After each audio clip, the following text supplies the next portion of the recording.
This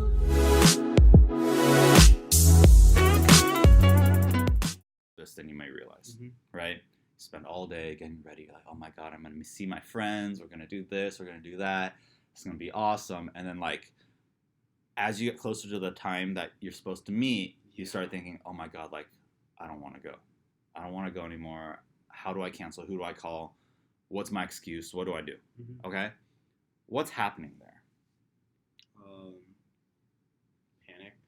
Panic. Why? Because what's the emotion that's coming up in your mind?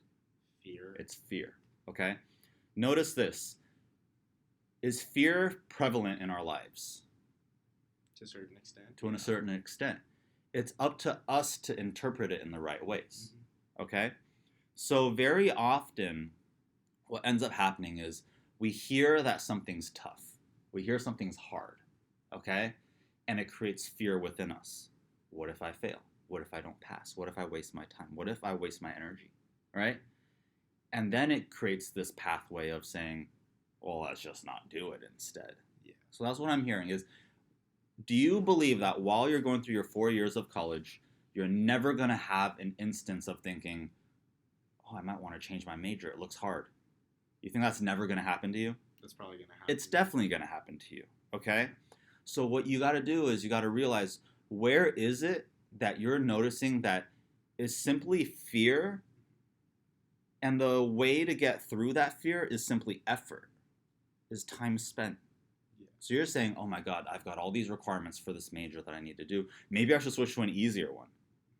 But right now, that major is the one you've decided over all this time is something you want to do. But as you get closer to actually doing it, you're like, oh, it looks hard. Oh, maybe I don't want to go. Maybe I should cancel, right? Maybe I shouldn't go anymore. Yeah. And if you notice that, that's where you got to take it and you got to go back to the logical side of it. Oh, am I just being scared of something? Yeah. Yeah. Can I get through it? Yeah. And here's another question. Do you believe that there's been somebody with lesser abilities than you that has gotten through it? Yes. Okay. So what does that say about you? Do you have a chance in that you can do it? Definitely. Yeah. Okay? If there's been somebody out there who isn't quite up to your level that has already gotten through it, then of course you can get through it.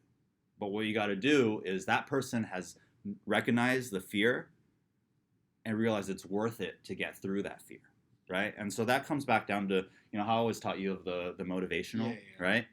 Think of those three things. Can I do it? You're starting to think, oh, maybe I can't do it, right? Will it work, and is it worth it? Will it work?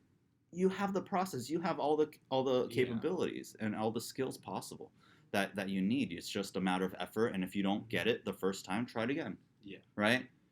Most of these classes you could take twice, right? It's going to cost you more money, but if you can get through it, then for sure. And the other part of it was is it worth it? Yeah, is it worth it? Definitely is worth it. Yeah. You just have to put in your time. And then the other side of it was accompanying it with a second, major or the minor that you're looking at. Yeah, that obviously adds more value to you. It's all effort. Everything is, they'll all evaluate you upon the effort you've given. That's what it is, right? Okay.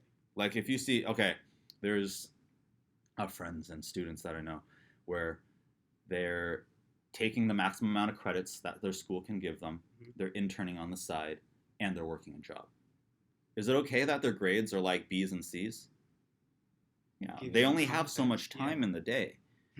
People will see that. Now, if they end up getting A's, does that add value to their A's over the kid who doesn't do internships and work and just get straight A's? Yeah. Yeah, for sure.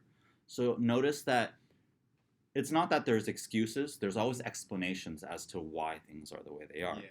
And if you look at it as, oh, I got a B or a C because I've got to keep a roof over my head, right? That type of explanation and story to yourself is a lot more acceptable than saying, I got a B or C because I'm just dumb.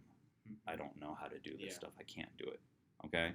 So start to notice that, it is simply as you become an adult, as you come across situations where it's truly on you, you start to realize where you start to hesitate because of fear, and then where you start to, have to push past and push outside of that comfort zone. Everybody's got a bubble that they're used to. And I'll tell you this, as I've gotten older, it's gotten more apparent that I have a bubble that I'm uncomfortable getting out of. It's like when I go home to visit my parents, it's the same places I like to go eat, because I'm don't necessarily want to try new things, because I know that these places are good to eat and I only have so much time to go, right? Yeah.